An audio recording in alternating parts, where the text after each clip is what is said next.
Good evening and welcome back to the NECC. Tony, we are here in Nationals. We made it all the way. We're nearly through April here in the semester, so you know that the business is going to be big. My name is Get the Bag Mark. I'm here with the aforementioned Tony. Why not FPS to join me here as we head into the lower bracket round 2 of losers tonight. Finals are coming up.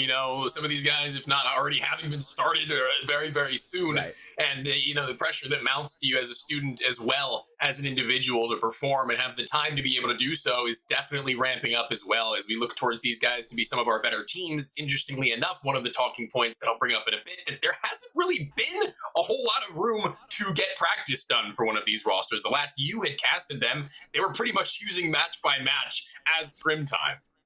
Right. I mean, there's a lot of situations where we get these storylines in for collegiate and you will match up in a couple of situations like that, right? Where, I mean, you can take a couple different teams in this playoff, right? But we'll go ahead and break down where we are, right? We spoke about the Fisher colleges. We spoke about all the different opponents here, but you take a look at these Durham Lords, Tony, who have been all over the place. You and I saw them earlier this year in Canada on LAN as well, but they've been doing very well in the collegiate space. Well, I've been seeing these guys' names for a while now. It feels like both in collegiate as well as in these other lands that you were talking about. They've just been kind of scattered and askew across multiple different facets of esports in North America as far as Counter-Strike would go. But the NEU Red guys, not really too sure about what they have to bring to the table. I think the only player I've ever actually had the pleasure, or maybe if I'm misremembering, displeasure, don't know, is Tony Shang.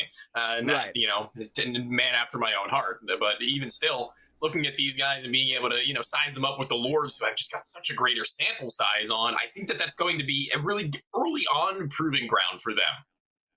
Yeah, and for me, I guess. I think, right. I think it's going to be very fun to see where we break down this far into the run of playoffs where these teams have gone in officials. These guys have played each other in seasons past, Tony, so this should be a fun one, kind of cracking back up. But this Northeastern roster is also one that obviously has had some great times this season, like you were saying, Tony Shang leading this whole thing. I think it's going to be very interesting to see when we actually do get into the server, because we are going to be seeing where exactly we do get off on that foot. We're going to be taking a look at a couple of vetoes here. Maps are important, and we'll see that already a very familiar set of maps to be brought through in best of threes in North America, in particular Mirage, Ancient, and Anubis being 1, 2, and 3, and seeing Mirage as the choice of the Lords. It's going to be a curious one. Is actually, it seems that the Durham Lords, they chose the map so they start on the attack because obviously the side goes to their opponent. So that's going to be the Durham Lords, I think, having to come out swinging individually first and foremost, because they're going to have to show us on their offensive that they are going to be those players who can step around the other collegiate teams, at least in that regard. I want to see what the early round is going to look like for this NEU squad on all 3 maps, though, in particular, because utility, that's the obvious key factor for a majority of these. Oh, 100% when we get back into where exactly how many reps these teams have and where this practice comes from, right?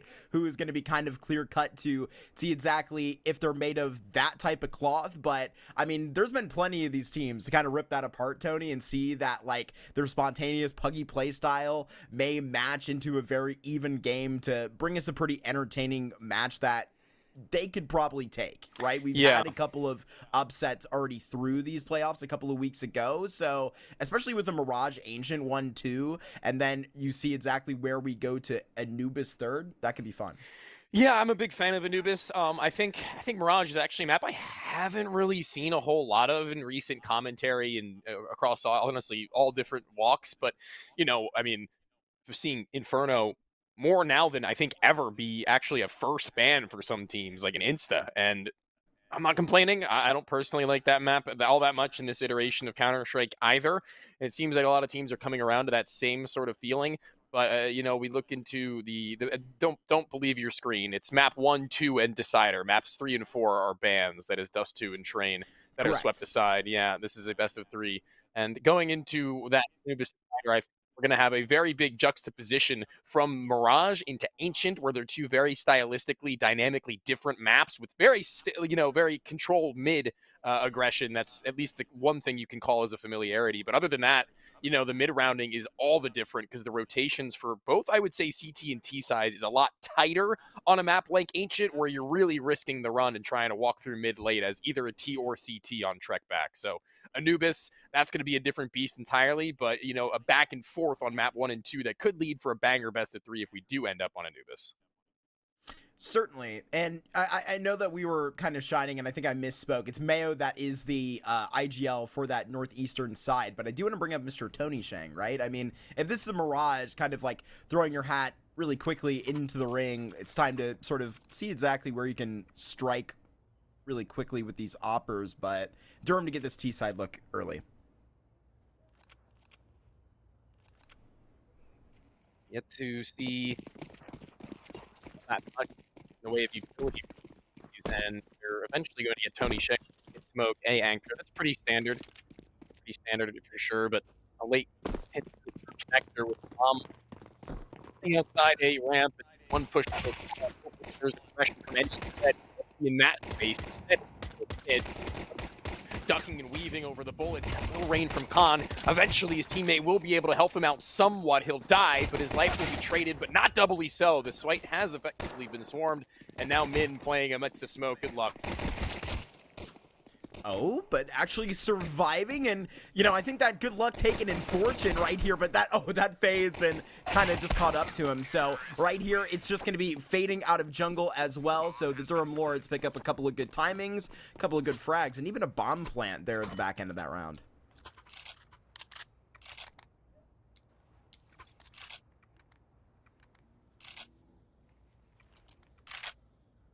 Now, Durham Lords with that lead, with that AK-47 for Papa Kapara. The rest are going to be scattered with MAC-10s, and they're going to be able to farm up some serious money. He's going to be their insurance policy at a distance if they need him to really close, but I doubt that'll be the case, seeing as only one is left residing on this B end. Goodbye, Super Zhao, and hello to a free plant. Yeah, Turner just running this one straight down the barrel. Even the MAC-10 stops up for a moment. Hop up on top of the couch, Tony, and get real comfortable to farm up a couple of these ecos where maybe the P250 gets in here with the initial peak, but the barrel too long there for Tony Shang. They make some cash right next to the register. The Durham Lords, look at how easy it goes. Nobody has fallen yet besides on that pistol. It's actually huge for them. This is really scary spot to be if you're NEU Red, because if they manage to win this round, there was no reinvestment needed. That's thousands of dollars. One kill would have put them deep into the pockets to pull from, but now that they don't have to go for something like this, that they still have an AK that, God forbid, they could save if they have to, you're in effectively the best situation for what is a true bonus round. Sometimes you can say that, but it isn't really one, but this, it means everybody gets an AK-47 even if they are to lose the round. I was about to try and, like, insert in today's economy joke, but, like, certainly in today's, like, the MR12, in today's CT economy, they need to win this round. Absolutely. Don't get too many of those full bonuses like you said nowadays. Especially with the hand they are showing at the moment. I think most people would certainly agree. Papa with the big guns. He's the one that actually is going to try and pull the rug here out from under. The lurk is sort of right on time, and Min seems aware of the possibility, but Durham Lords about to pull some pins. A-side about to be kind of on notice at the moment, but I kind of expected Papa to be way more adamant with this timing through under, being very patient as to where this is going to go, but I think had to just get on that mark, because here come those nades we were just talking about. Durham Lords are going to get on the site just like this. Dropping into this firebox, tucked on the opposite end of it. It's going to be a long-range player in a close-range position. I figured it would have been more difficult for them to pull apart that, but it's kind of awkward to me that knowing that they had no one die last round, it's NEU Red who instead would like for them to come up close and personal. I don't really know if I like that all too much. I mean, trying to get the drop on a player with an gimmicky position, that's one thing, but why run the gimmick?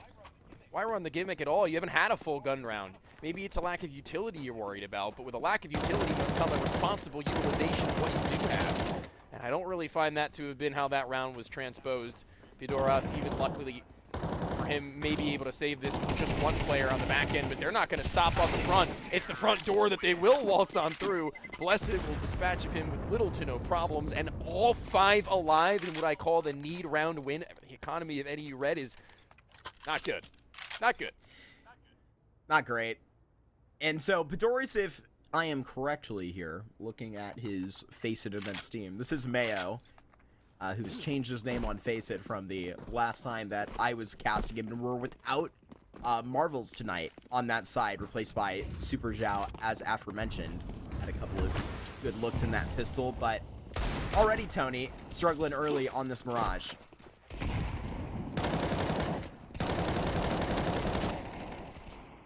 This round breathe a little bit. I don't really have too many hopes for them on pistols, given what we've seen with them having the better weaponry. Fedoris might look to turn that around. The last alive in this one, but the first to strike in this follow-up, much better for them. Can he do anything with the rifle at that stage, though? He's actually pretty quickly flooded into the ladder room, but exposed to Cherner, who's ready for that engagement. Anything from anyone else is going to have to be spontaneous shots, but I don't see that coming through either. Actually blessed that we'll get that one out, even through Turner being so aggressive on the site. Mid now in a 1v4. I guess this is like a tad better than most of the kind of end round scenarios that we were looking at with 5 alive, and they just continue on to 4. Durham Lords, they are not really letting any space up for negotiation at the moment, but I mean, don't let 4-0 kind of fool you, right? It's that one rifle round that we're, you know, so more concerned with, but, you know, not really a lot to, like, get a whole happy about, with not a lot of kills on these ecos, Tony. I mean, kind of completely forced out of that pistol. Would like to see signs of life soon.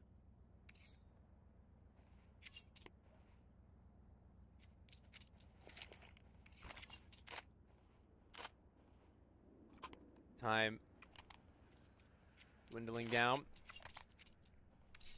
in more ways than one for the start of the next round, as well as for what would have to be the start for NEU Red. Tony Sheng, I think you were talking about, if I'm not mistaken, at the very beginning, as somebody to point to, that you're interested to see what he does do with his op. Now would be the time to really get the pen and paper out and take notes as to what he's most keen towards. Min, not the offer, still going for the cat boost up though, not seeing anyone over topside, but not seeing anything in the B site as Fedoris, as he's blinded. Really needs that help from Min eventually to try and spray down and deal damage at a distance that may be too close for coin, but oh my gosh! The trades are doubly there, but Blessed, he's gonna have to do the exact same +1. Math is hard, but we'll see whether or not Blessed studied up.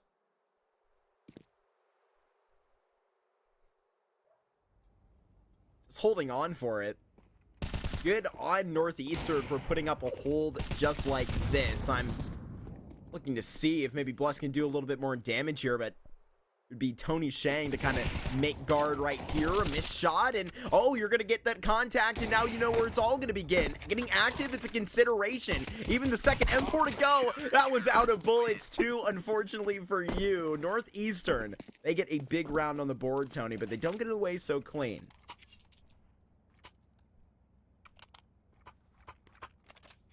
Better than nothing. Better than nothing. Leaves. Tony Sheng's sniper rifle still intact. Keeps them honest. So we were talking about the money situation, but the Durham Lords, they don't really have that big of a problem as far as going for extra cash would go. Topside the smoke, not swinging ahead of it, but just deep in towards the back box. Is actually shocked they don't get a second one there. And OMJL, he's got a hot hand, shoots it in the main for a moment there, but you walk through main, a reactionary play to which NEU Red, has been read themselves. Tony Sheng snipes down the first, but now needing forced back through CT spawn. He's got Fedoris with him, but will they overextend their hand right now, Durham Lords? Wayne with another flash, and I think he's going to keep them both ducking, Tony. That is filthy at the end. Durham Lords, way to just track that one round over for NEU and just put one back up on the board of your own.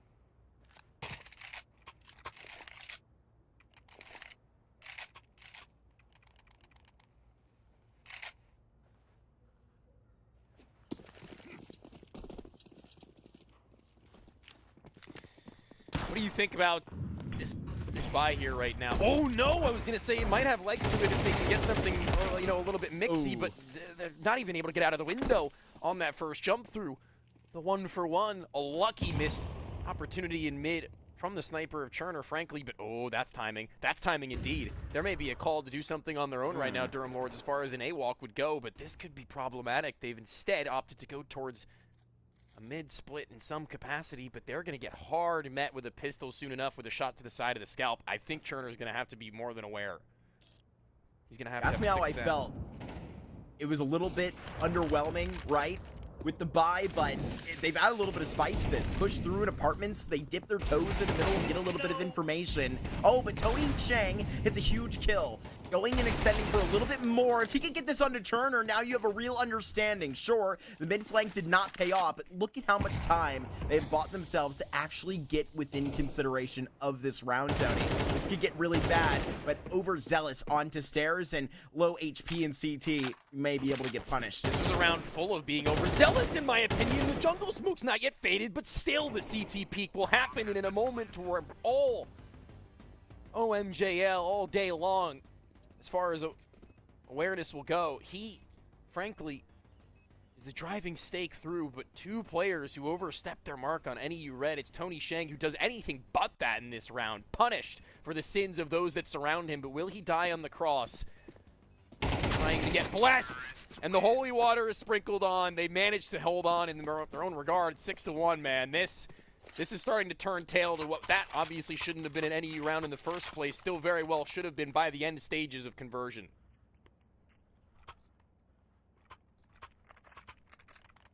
Yeah, great way to kind of put down the latches, because obviously, you know, we're following that into account. I mean, you asked me about a buy that, you know, we both kind of seem unconfident in. Either way, they sort of make it work for a good portion of that round, aren't able to finish, and I mean, maybe they put themselves in a little bit more confident standing going forward now, but I mean, let's see it with their body language here. Cherner sort of going to take an easy kill onto Tony Shang.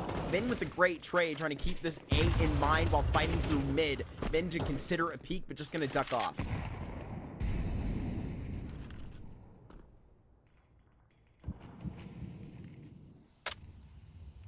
Burnt out. Eventually going to clear the area, but not really effectively with that smoke is well put. Waited out, but will it have been too long a time before Padoris will have been pressured? I think he will have seen the shoulder of a player. Apps, no, actually not quite. Very much so, loudly rotating over to A for